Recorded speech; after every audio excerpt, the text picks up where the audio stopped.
বিশ্বের সেরা সিনেমাগুলোর মধ্যে যেসব সিনেমা আসে তাদের মধ্যে অন্যতম মুভি হলো এটা, যা তোমার ব্রেনের মধ্যে ঘুরতে থাকবে।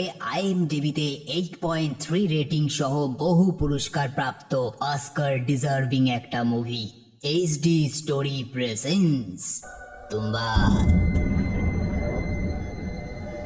তুম্বাদ একটা গ্রামের নাম। এই গ্রামের একটা দারুণ বিচিত্র ইতিহাস আছে।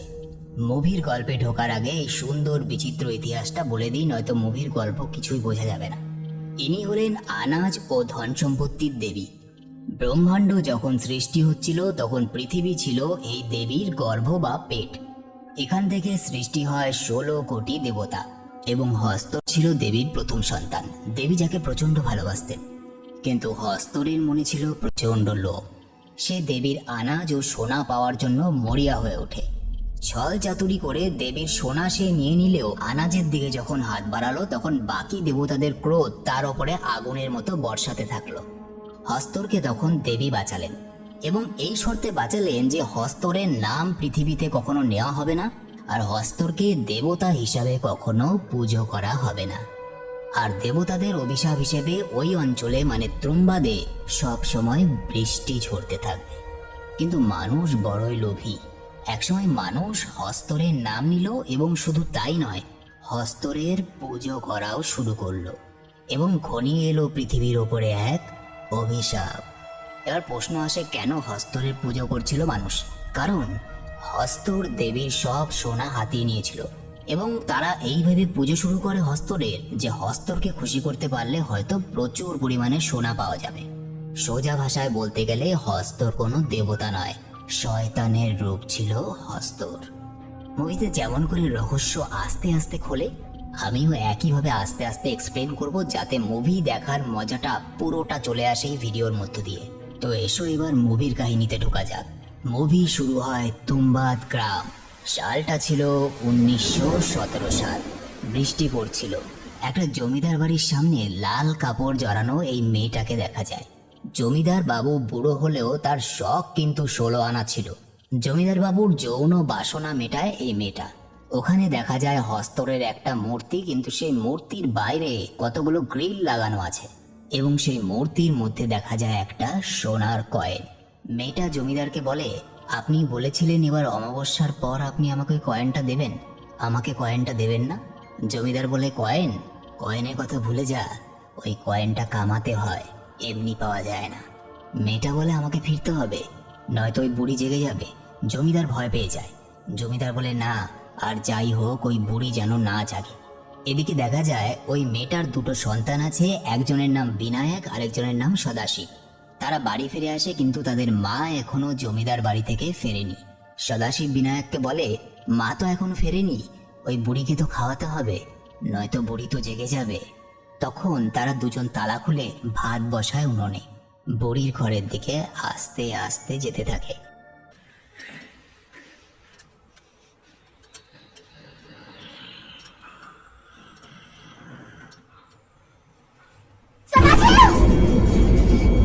হঠাৎ এই সময় তার মা চলে আসে আর ছেলে দুটোকে মারে। তাদেরকে বলে, কতবার বলেছি না ওদিকে যাবি না।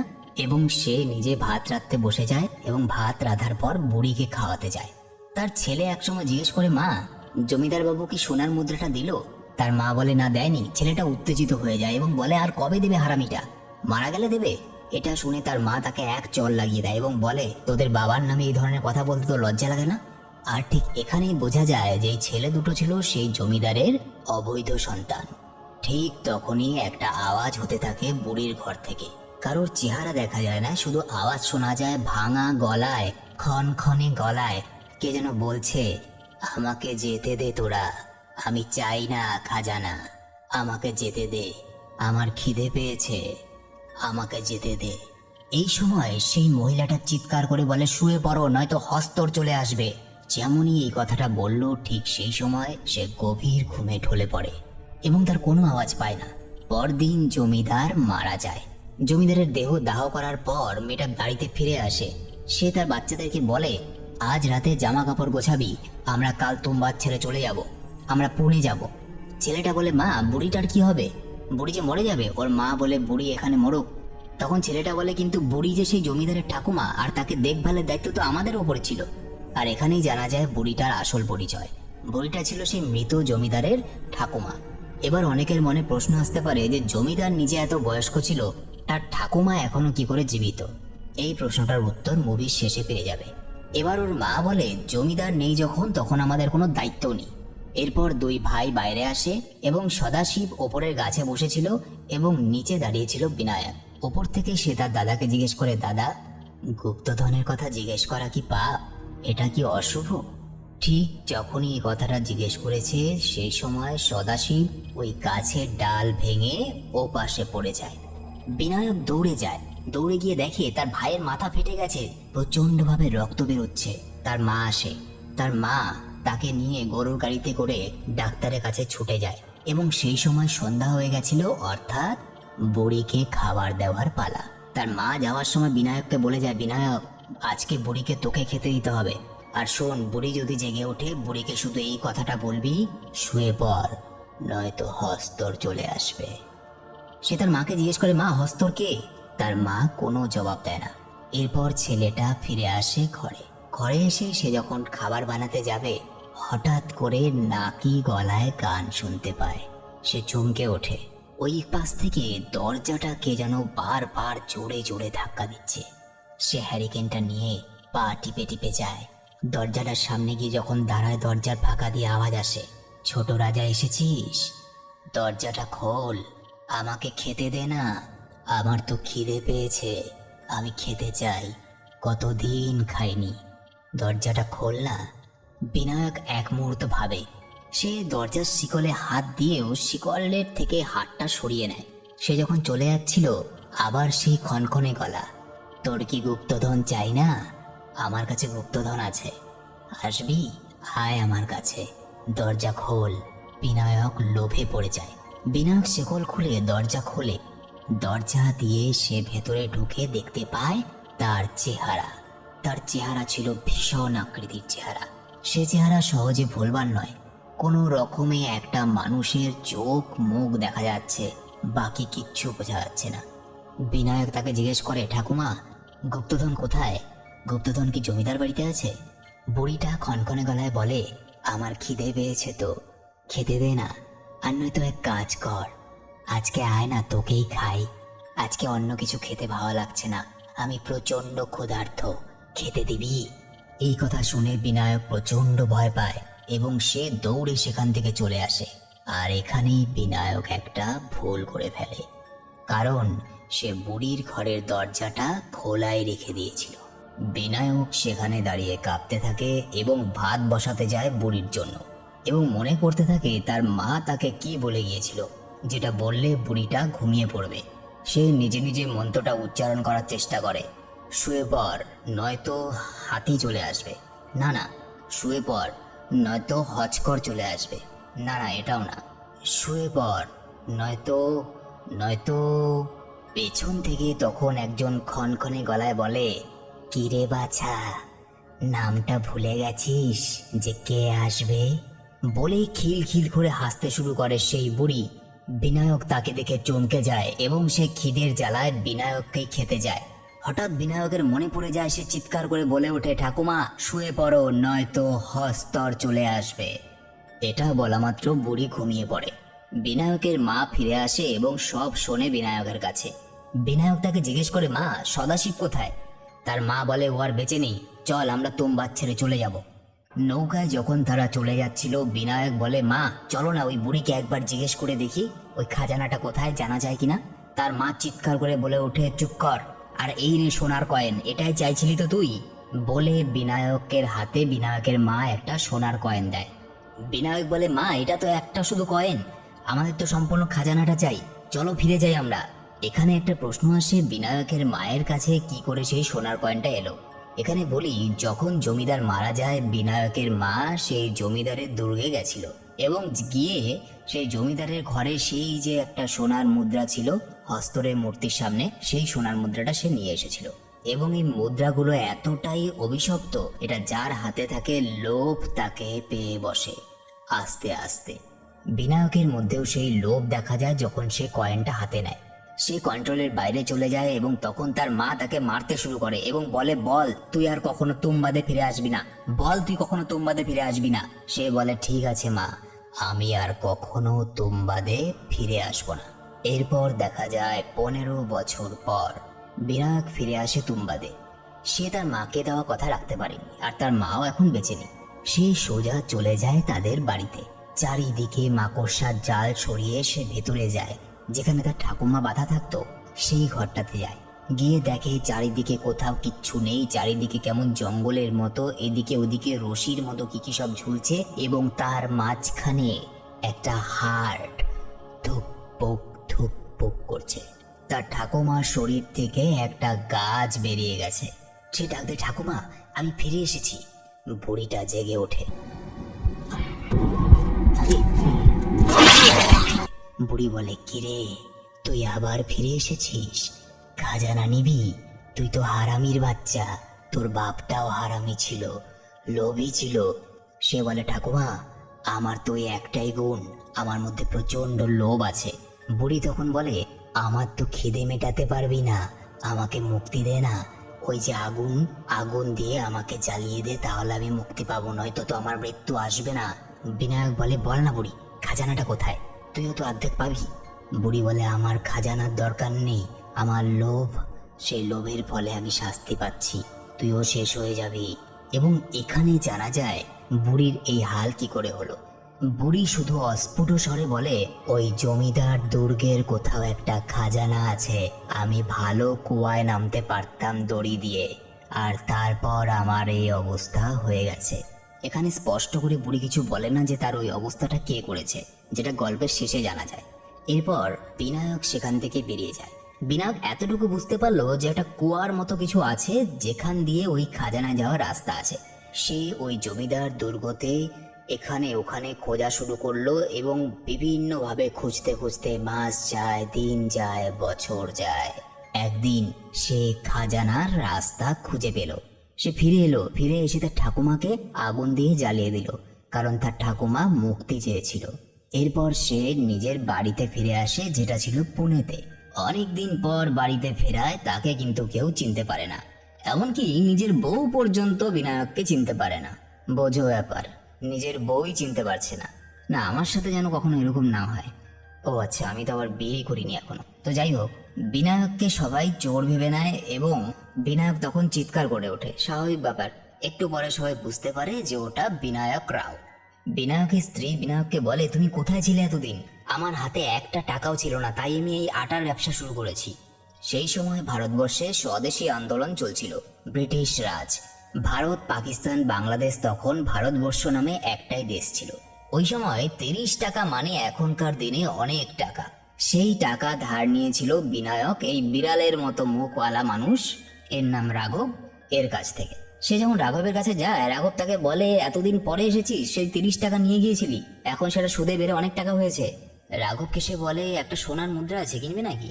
সে সোনার মুদ্রা একটার দামই 100 টাকা। রাঘব অবাক হয়ে যায়। রাঘব বলে, এটা পেলি কোত্থেকে, চুরি করে এনেছিস? বিনায়ক বলে, না, এটা আমার বাবার সম্পত্তি। এইভাবে দিন যায়, আর বিনায়ক প্রতিদিন সোনার মুদ্রা নিয়ে আসে রাঘবের কাছে বিক্রি করার জন্য। কেউ জানে না কোত্থেকে সোনার মুদ্রা আনে এবং কিভাবে আনে সেটাও কেউ জানে না। এটা মুভির লাস্টের দিকে দেখানো হয়। এরকম করতে করতে বিনায়কের অবস্থা ফিরে গেল। আস্তে আস্তে সে বড়লোক হতে শুরু করলো এবং এই সময় রাঘবের টাকার দরকার হয়ে উঠলো প্রচুর পরিমাণে, কারণ একজন ব্রিটিশ অফিসারের সঙ্গে রাঘবের বন্ধুত্ব ছিল এবং সেই ব্রিটিশ অফিসার কিছু প্রপার্টি বিক্রি করতে চায় রাঘবকে, এবং যার জন্য রাঘবের প্রচুর টাকার দরকার ছিল। রাঘব একদিন বিনায়কের অনুপস্থিতিতে বিনায়কের বাড়িতে যায় এবং তার স্ত্রীর কাছে ছলে বলে কৌশলে জানার চেষ্টা করে যে বিনায়ক স্বর্ণ মুদ্রাগুলো কোত্থেকে নিয়ে আসে। বিনায়কের স্ত্রী জানায়, আমি বলতে পারছি না আমি কোত্থেকে নিয়ে আসে, ও তো শুধু নিয়ে আসে, শুধু এতটুকুই জানি আমি।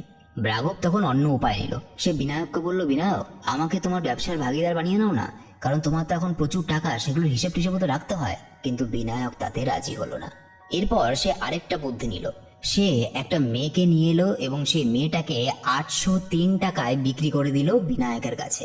এই কয়েনটা বিনায়কের কাছে আসার পর বিনায়কেরও সেই সব শখ জেগে উঠলো, যেই সব শখ তার বাবার ছিল, অর্থাৎ রক্ষিতা রাখা, যৌন বাসনা মেটানোর জন্য।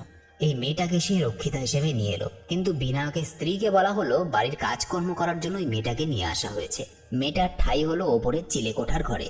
রাঘব মেয়েটাকে 50 টাকা দেয় এবং 50 টাকা দিয়ে বলে বিনায়ককে 2 দিন এখানে আটকে রাখবে, যাতে ও বাড়ি থেকে বেরোতে না পারে। কারণ রাঘব তুম্বাদ যাওয়ার প্ল্যান করছিল।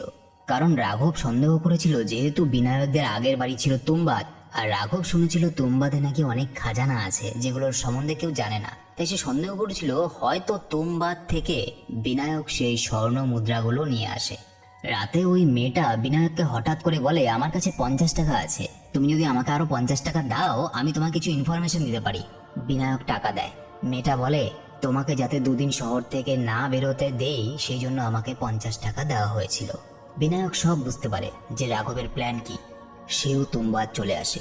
এসে দেখে রাঘব এখানে ওখানে খুঁজছে খাজানা, কারণ রাঘব তো জানে না যে কোথায় খাজানা আছে। সে শুধু শুনেছিল যে তুম্বাদের জমিদার বাড়িতে কোথাও না কোথাও খাজানা আছে, যেটা সবাই জানতো প্রায়। এবং এই সময় রাঘবকে বিনায়ক ইচ্ছে করে দেখা দেয়, এমন ভাব করে যেন রাঘব যে এখানে আগে থেকে এসেছে সেটা বিনায়ক জানেই না। সে রাঘবকে দেখিয়ে সেই কুয়াতে নামে এবং একটু পরে কুয়ার মধ্য থেকে সে উঠে আসে এবং উঠে আসার পর সে 2টো স্বর্ণ মুদ্রা হাতের মধ্যে তুলে ধরে। এবার রাঘব সব বুঝতে পারলো যে যত ধরনের যত খাজানা আছে এখানে সব কিছু আছে ওই কুয়ার ভেতরে। সে কুয়ার মধ্যে নেমে গেল। আস্তে আস্তে সে সেই জায়গায় পৌঁছে গেল যেটা দিয়ে নিচে নামা যায়। সে যত নিচে নামতে থাকলো সে বুঝতে পারলো সে জীবন্ত একটা কিছুর ভেতরে নামছে। কোনো একটা কিছু শ্বাস নিচ্ছে, একটা হৃৎপিণ্ড ধুকপুক ধুকপুক করছে। সে যেন কোনো একটা জীবন্ত জিনিসের ভেতরে নেমে এলো এবং নামার পর সে দেখতে পেল ওখানে একটা টিফিন বক্স আছে। সে টিফিন বক্সটা খুললো। টিফিন বক্সটা খোলার পর ওখানে আটার তৈরি একটা পুতুল বেরিয়ে এলো। পুতুলটাকে নিয়ে সে এদিক ওদিক দেখতে থাকলো। কিছু তো একটা তাকে দেখছে আশপাশ থেকে। হঠাৎ করে একটা কেমন জন্তুর মতো ছুটে এলো এবং রাঘবকে কামড়ে নিয়ে পালিয়ে গেল ওখান থেকে। ঠিক একটু পরেই বিনায়ক নিচে নেমে এলো। এসব কিছু বিনায়কের প্ল্যান ছিল, কারণ বিনায়ক যখন দেখলো যে রাঘব তার সম্বন্ধে মোটামুটি সবকিছু জেনে গেছে, সে আর চায়নি যে রাঘব বেঁচে থাকুক। কারণ সে বেঁচে থাকলে এই ধন সম্পত্তি তার সাথে তাকে ভাগ করে নিতে হতো এবং না জানি রাঘব কাকে কাকে বলে বেড়াতো। সেই জন্যই সে প্ল্যান করে রাঘবকে এখানে ফাঁসিয়ে দিয়েছিল এবং সে জানতো যে ঠিকঠাক মতো করতে না পারলে রাঘব এখানেই মারা পড়বে। সে নিচে নামার পর রাঘবের দিকে যায়। দেখা যায় রাঘব একটা দেওয়ালের মধ্যে আটকে আছে এবং সে কিছু বলার চেষ্টা করছে, কিন্তু কিচ্ছু বোঝা যাচ্ছে না। রাঘব ফুপিয়ে ফুপিয়ে কাঁদতে থাকে। এই সময় বিনায়ক চিৎকার করে বলে রাঘব শুয়ে পড়, নয়তো হস্তর চলে আসবে। এই কথাটা বলার সাথে সাথে রাঘব সেখানে ঘুমিয়ে পড়ে এবং এরপর এখানে কিছুটা রহস্যর জট খোলে। দেখা যায় নিজের চারদিকে আটা দিয়ে গোল করে দাগ কাটছিল বিনায়ক। এরপর সে আটার তৈরি একটা পুতুল নেয় এবং হস্তরকে ডাকতে থাকে। এবার প্রথম দেখা যায় সেখানে লাল একটা শয়তানের রূপ হস্তর। হস্তর সেখানে আসে এবং বিনায়ক যে গোলটার ভেতরে দাঁড়িয়েছিল, বিনায়কের হাতে ছিল আটার একটা পুতুল, সে সেদিকে তেড়ে যায়। কিন্তু ওই গোলটা যখনই ক্রস করতে যায় তখন আগুন জ্বলে ওঠে। প্রশ্ন হলো কেন আগুন জ্বলে ওঠে? এটাও মুভির শেষে এই উত্তর পাওয়া যায়। এই সময় হস্তর খেতে না পেয়ে সে রেগে যায় এবং খেপে গিয়ে দৌড়ে যায়। সেখানে যায় যেখানে রাঘবের দেহটা দেওয়ালের মধ্যে আটকে ছিল। সে দৌড়ে গিয়ে রাঘবের দেহ থেকে তার একটা হাত টুকরো করে ছিঁড়ে নেয় এবং সেটা খেতে শুরু করে। রাঘব যন্ত্রণায় চিৎকার করে ওঠে। এই সময় বিনায়ক চিৎকার করে ওঠে হস্তর এদিকে আয়, এবং সে আটার পুতুলটা ছুঁড়ে দেয়। হস্তর যখন সে আটার পুতুলটা খেতে থাকে তখন হস্তরের পেছনের ধুতির কোচাটা বিনায়ক খুলে দেয় এবং সেখান থেকে প্রচুর পরিমাণের স্বর্ণ মুদ্রা পড়ে। এবং এখানে জানা যায় যে স্বর্ণ মুদ্রাগুলো বিনায়ক কি করে নিয়ে যেত। বিনায়ক যতটা পারে স্বর্ণ মুদ্রা নিজের হাতে তুলে নেয় এবং দড়ি দিয়েছে যখন উপরে উঠবে তার আগে শুনতে পায় রাঘবের চিৎকার। আর এখানে বোঝা যায় যে তার ঠাকুমার অবস্থা ওরকম কেন হয়েছিল। হস্তর তার ঠাকুমাকেও ওইভাবে করে দাঁতে কেটেছিল এবং যার ফলে তারও জীবন অভিশপ্ত হয়ে যায়, যেমন রাঘবের হয়েছে। তারও অবস্থা সেরকমই হয়েছিল যেমন রাঘবের আছে। তাকেও যতক্ষণ না পর্যন্ত আগুন দেওয়া না হয়েছিল সে যুগ যুগান্তর ধরে বেঁচে ছিল, আর রাঘবও একই রকম থাকবে। এটা বিনায়ক সহ্য করতে পারল না। যতই হোক, এক সময় তো রাঘব তাকে সাহায্য করেছে। সে জ্বলন্ত হেরিকেনটা রাঘবের দিকে ছুঁড়ে মারল এবং রাঘবের গায়ে আগুন ধরে গেল। সে তাড়াতাড়ি দড়ি দিয়ে বাইরে বেরিয়ে এলো। এরপর দেখা যায় সাল 1947, স্বাধীন ভারতবর্ষ। বিনায়কের বয়স হয়ে গেছে। সে বাড়িতে চেষ্টা করে দড়ি বেঁধে ওঠানামা করার, কিন্তু তার বয়স তার সাথ দেয় না। সে ভোগ বিলাসে জীবন কাটাতো। তার শরীর অসুস্থ হয়ে পড়ে। এই সময় তার ছেলেটা এতদিনই বড় হয়ে গেছে। সে একটা বুদ্ধি খাটালো। সে ঠিক করলো ছেলেকে বাড়িতে ট্রেনিং দেব ওরকম করে দড়ি বেয়ে ওঠানামা করার, এবং সেই মতো ছেলের ট্রেনিং শুরু হয়ে গেল। ঠিক যেভাবে দড়ি দিয়ে ওঠানামা করতে হয়, হস্তরকে খেতে দিতে হয় এবং পেছন দিক থেকে ধুতি দিয়ে টান দিয়ে স্বর্ণ মুদ্রা বের করে নিতে হয়, একই রকম ভাবে তার ছেলেকে সে ট্রেনিং দেওয়া শুরু করলো। একদিন সে তার ছেলেকে বলল, চল, তোর ট্রেনিং সমাপ্ত হয়েছে, এবার তোকে সেই জায়গায় নিয়ে যাচ্ছি যে জায়গা থেকে স্বর্ণ মুদ্রাগুলো পাওয়া যায়। সে তার ছেলেকে নিয়ে গাড়িতে করে বেরিয়ে পড়ল। পথে যেতে যেতে সে তার ছেলেকে বলল, ভয় পাবি না তো? তার ছেলে বলল, না বাবা, আমি তো তোমার মতোই সাহসী, আমি ভয় পাবো না। এখানে বিনায়ক তার ছেলেকে সবকিছু খুলে বলতে থাকে। তারা বাপ বেটা মিলে জমিদার বাড়িতে আসে এবং যথাস্থানে পৌঁছয়। সেখানে বিনায়ক তার ছেলেকে বলে, জানিস এই আটার গোলটার ভেতরে কেন হস্ত ঢুকতে পারে না? তার ছেলে বলে, কেন বাবা? সে তখন বলে, মনে করে দেখ, দেবীর সমস্ত সোনা কেড়ে নিলেও আনাজ কিন্তু হস্তর কেড়ে নিতে পারেনি। সুতরাং আনাজটা হলো তার কাছে এক অভিশাপ। যতক্ষণ না পর্যন্ত আমরা হস্তরকে নিজের হাতে খেতে না দেব, ততক্ষণ পর্যন্ত সে আনাজ স্পর্শ করতে পারবে না। আর যেহেতু এই গোলটা আটা দিয়ে তৈরি, সুতরাং সে এই গোলটাকে ছুঁতে পারবে না। কিন্তু যখন আমরা এই আটার তৈরি পুতুলটাকে বাইরে খেতে দেব, একমাত্র সেটাকে এসে খেতে পারবে। আর যেহেতু সে কখনো আনাজের স্বাদ পায়নি, সে সবসময় ক্ষুধার্ত থাকে। সেই জন্য তাকে যখন আটার পুতুলটা খেতে দেওয়া হয়, হস্তরের তখন কোনো জ্ঞান থাকে না। সে খেতে ব্যস্ত থাকে এবং ওই সময়ে সোনার মুদ্রাটা বের করে নিয়ে উপরে পালাতে হবে, কারণ তার খাওয়া শেষ হয়ে গেলে কিন্তু হস্তর ছেড়ে কথা বলবে না। এবং সাথে বিনায়ক এটাও বলে, আজকে তো আমরা আটার গুলি নিয়ে আসিনি, তাই আজকে সোনার মুদ্রা নেওয়া যাবে না। তখন তার ছেলে বলে, বাবা, আমি তো একটা আটার পুতুল নিয়ে এসেছি আমার সাথে। বলে সে আটার পুতুলটা বের করে এবং আটার পুতুলটা বের করার সাথে সাথে সেখানে হস্তর চলে আসে। তার ছেলে ছিটকে পড়ে। হস্তর বিনায়কের ছেলের উপরে যখন ঝাঁপিয়ে পড়তে যায়, বিনায়ক কোনো রকমে তাকে সেখান থেকে বাঁচিয়ে নেয় এবং বিনায়ক বলে, চল পালা এখান থেকে। বিনায়ক দড়ি দিয়ে পালাতে থাকে, কিন্তু তার ছেলে দেখলো হস্তর তো আটার পুতুলটা খেতে ব্যস্ত, কেননা তার ধুতিতে টান দেওয়া যাক। তার ছেলে লোভে পড়ে সেই ধুতিতে টান দেয় এবং অনেকগুলো স্বর্ণ মুদ্রা পড়ে। তার ছেলে সেখান থেকে কিছু স্বর্ণ মুদ্রা কুড়িয়ে নেয় এবং যতক্ষণ পর্যন্ত হস্তর খাচ্ছিল, সে দড়ি দিয়ে ওপরে ওঠার চেষ্টা করে। হস্ত তাদের পেছনে ছুটতে শুরু করে। কোনো রকমে সে যাত্রায় তারা বাপ বেটা বেঁচে যায়। বিনায়ক প্রচন্ড ক্ষেপে যায়। বিনায়ক বলে, এত লোভ ঠিক নয় এত বাচ্চা বয়সে, তোকে কে বলেছিল আটার পুতুলটা নিয়ে আসতে? তারা বাড়ি ফিরে আসে। এই সময় তার ছেলের মধ্যেও লোভ ঢুকে যায়, পয়সার প্রতি লোভ, এবং অতটুকু ছেলে নারীর প্রতিও লোভ জমে যায়। তার ছেলে একদিন বাবাকে আইডিয়া দিল, বাবা, আমরা একটা পুতুল নিয়ে যাই, সেজন্য আমরা কম সোনার মুদ্রা কুড়োনোর জন্য সময় পাই। কেননা আমরা অনেকগুলো আটার পুতুল নিয়ে যাই, তাহলে তো আমরা অনেকটা সময় ধরে সোনার মুদ্রা নিতে পারবো, কারণ হস্তর খেতে ব্যস্ত থাকবে, ও তো প্রচন্ড ক্ষুধার্ত। তার বাবা ভেবে দেখলো, আইডিয়াটা তো খারাপ না। অনেকগুলো আটার পুতুল নিয়ে বাপ বেটা তুম্বাদে এলো। কথায় বলে, লোভে পাপ আর পাপে মৃত্যু। তারা যখন নিচে নেমে এলো, নেমে এসে একটা গোল কাটলো। গোল কাটার পর তারা সেই আটার গুলিগুলো বের করে ছুটতে লাগলো। কিন্তু আশ্চর্যের ব্যাপার, সেখানে একটা হস্তর না, শয়তান রূপী অনেকগুলো হস্তর এসে সেখানে জমা হলো। তাদের কোনো আইডিয়াই ছিল না, কারণ তারা জানতো হস্তর একটাই, সেজন্য এতগুলো আটার গুলি নিয়ে এসেছিল যাতে হস্তরের খেতে অনেকটা টাইম লাগে এবং সেই টাইমে তারা সেই সব স্বর্ণ মুদ্রাগুলো ছিনিয়ে নিতে পারে। কিন্তু সেখানে প্রচুর পরিমাণে হস্তর চলে এলো এবং তারা দিশেহারা হয়ে পড়লো। কি করবে না করবে বুঝতে পারলো না। গোলটার ভেতরে তো তারা সুরক্ষিত ছিল, কিন্তু কতক্ষণ অবধি সেই গোলের ভেতরে থাকবে? বাইরে তো বেরোতে হবে, এবং তারা সেখানে ফেসে যায়। গল্পটা কি শুনতে তোমার ভালো লাগছে? যদি ভালো লেগে থাকে তাহলে চ্যানেলটাকে সাবস্ক্রাইব করে দাও ভবিষ্যতে এরকম আরো ভিডিও পাওয়ার জন্য। তারপর বিনায়ক একটা সিদ্ধান্ত নেয়, বিনায়ক আটার পুতুলগুলোকে নিজের গায়ের সঙ্গে বেঁধে আস্তে আস্তে দড়ি দিয়ে ওঠা শুরু করে এবং সেখানে যতগুলো হস্তর ছিল সবগুলো হস্ত তার পিছু নেয়। কিছু হস্ত দড়ি থেকে ফসকে গিয়ে নিচে যে আটার গোল করা ছিল ওখানে পড়ে ভস্ম হয়ে যায়, কিন্তু বাকি হস্তরগুলো পিছন পিছন যায় বিনায়কের। এবং যেখান থেকে সুড়ঙ্গ শুরু হয় সেখানেও আটা দিয়ে চারপাশে গোল করে রেখে এসেছিল বিনায়ক। সেখানে পৌঁছানো মাত্র বাকি হস্তরগুলো ধ্বংস হয়ে যায়। এরপর বিনায়কের ছেলে দড়ি বেয়ে ওপরে উঠে আসে, কিন্তু ওপরে উঠে এসে সে যা দেখে সেটার জন্য সে প্রস্তুত ছিল না। সে দেখে তার বাবাও একইভাবে জীবন্ত লাশে পরিণত হয়েছে, কারণ তার বাবা যখন দড়ি দিয়ে ওপরে উঠছিল হস্তরগুলো তাকে খুবলে খুবলে খেয়েছিল। এবং তার ফলে বিনায়কের ঠাকুমার যে অবস্থা হয়েছিল, বিনায়কের বন্ধু রাঘবের যে অবস্থা হয়েছিল, বিনায়কেরও একই অবস্থা হয়ে যায়। সে তার বাবাকে ডাকতে থাকে, বাবা এ কি অবস্থা হলো তোমার?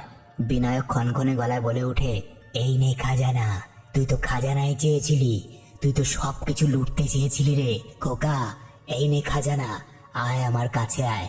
সে বলতে থাকে, বাবা আমি খাজানা চাই না বাবা, আমি তোমাকে চাই বাবা। তার বাবা বলে, খাজানা নে, এই নে ধর খাজানা। বিনায়ক আস্তে আস্তে তার ছেলের দিকে এগোতে থাকে। তার ছেলে চিৎকার করে ওঠে এবং বলে, বাবা শুয়ে পড়ো, নয়তো হস্তর চলে আসবে। এবং বিনায়কের ছেলে বিনায়কের গায়ে আগুন দিয়ে দেয়। বিনায়কের আত্মা মুক্ত হয়। এরপর বিনায়কের ছেলেকে দেখা যায় সেখান থেকে আস্তে আস্তে মাথা নিচু করে সে বেরিয়ে যাচ্ছে। এবং এখানে এই মুভিটা শেষ হয়ে যায়। তো এই ভিডিওটা কেমন লাগলো অবশ্যই আমায় কমেন্ট করে জানাবে। আর তোমাদের এই ভিডিও সম্বন্ধে কোনো প্রশ্ন থাকলে সেটাও তোমরা কমেন্টে জানাতে পারো। আর এই চ্যানেলটাকে সাবস্ক্রাইব করে না থাকলে এখনই সাবস্ক্রাইব করে দাও, নয়তো হস্তর চলে আসবে।